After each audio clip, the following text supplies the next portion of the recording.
체형 밸런스 맞추는 신발 선택법. 다 같이 배워볼까요? 자, 이렇게 신발에 좀 문제가 있는 경우에는 몸의 밸런스가 좀 깨지게 되면서 전신 질환까지 생길 수가 있는데 어떻게 좀 해결할 수 있을까요? 네, 뭐 신발을 잘 고르는 것만으로도 우리 몸에 이렇게 기본적인 이 비대칭 그리고 불균형을 조금 좀 교정을 하는 데 도움이 되는데요. 자, 좋은 신발을 잘 골라야겠죠. 그래서 그 설명을 좀 해드릴게요. 그래서 보통 신발을 살 때는 저희가 이제 발이 불편하지 않아야 되는데 그러려면 발 사이즈랑 잘 맞아야겠죠, 당연히. 그런데 이게 본인의 볼 넓이도 잘 고려를 하셔야 돼요. 그래서 저희가 보통 신발을 사러 가면 신어보기도 하지만 신발의 안에는 이렇게 깔창이 다 있잖아요. 깔창 안창이라고 있는데 그러니까 본인의 발을 놨을 때 이 끝 부위가 1에서 1.5cm 정도는 공간이 남는 것이 좋습니다. 그리고 발을 얹었을 때 옆에 이 안창보다 밖으로 발이 나가면 안 되겠죠, 당연히. 조금 겉에 테두리가 보일 정도로 여유가 있는 신발을 일단 고르시는 게 중요하겠습니다. 그리고 이제 운동화 같은 경우는요. 저희가 봤을 때 우리가 걸을 때 아까 말씀드렸죠. 뒤꿈치가 닿고 이렇게 되면서 앞으로 이렇게 지나가는데 그러면 여기 부위는 이렇게 좀 들려 있으면서 부드러워야 돼요. 앞쪽 부분은. 그런데 여기는 우리 아치를 받쳐주면서 탄탄하게 유지가 돼야 되니까 굽혀봐도 앞쪽은 굽혀지지만 이쪽 부분은 잘 지지가 돼야 되는 거죠. 그리고 신발 자체는 원래 안쪽에 저희가 발이 아치가 있어요. 그런데 그 발의 아치가 무너져 있으면 우리가 걸을 때 우리 몸의 무게를 얘네들이 잘 흡수를 못하고 바닥에서 오는 충격도 흡수를 잘 못해요.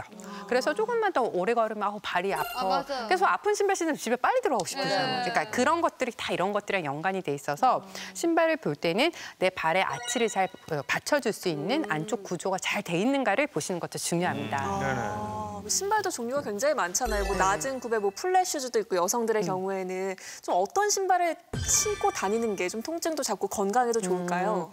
이제 먼저 제가 사실은 외래 이 신발 신고 오면 굉장히 야단치는 신발이 있어요. 어떤 거요? 바로 이런 신발들과 그리고 좋은 거 아닌가요? 굉장히 예뻐 보여서 많이 신는데 이런 신발들은 문제가 뭐냐면요. 자, 이렇게 대부분 힘이 없어요. 그러니까 우리가 걸을 때 발목이 흔들리지 않게 이렇게 편안하게 잘 잡아줘야 되는데 그러면 많이 흔들리면 하이힐 신으면 발이 많이 피곤하고 막 이렇게 얇은 굽 신으면 우리가 그 중심을 잡기 위해서 굉장히 근육을 많이 써야 되잖아요. 뒤에서 신으면 발목이 왔다 갔다 하겠죠. 그러니까 별로 잡아주지를 못하기 때문에 쓸데없는 에너지 소비도 많고 잘 다치기도 쉬운 거죠. 근데 이거는 플랫 슈즈도 마찬가지겠죠.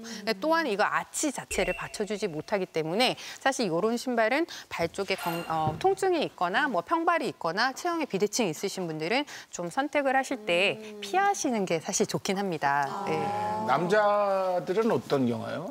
여자들은 그런데 남자 경우에는 남자분들은 굽 같은 경우는 남성 같은 경우는 한 3cm에서 5cm 사이 여성분들도 사실은 마찬가지예요. 너무 낮은 굽은 오히려 이제 발에 무리가 돼요. 그래서 한 3에서 5cm 정도 그리고 밑창이 이렇게 넓은 신발이 좋고요.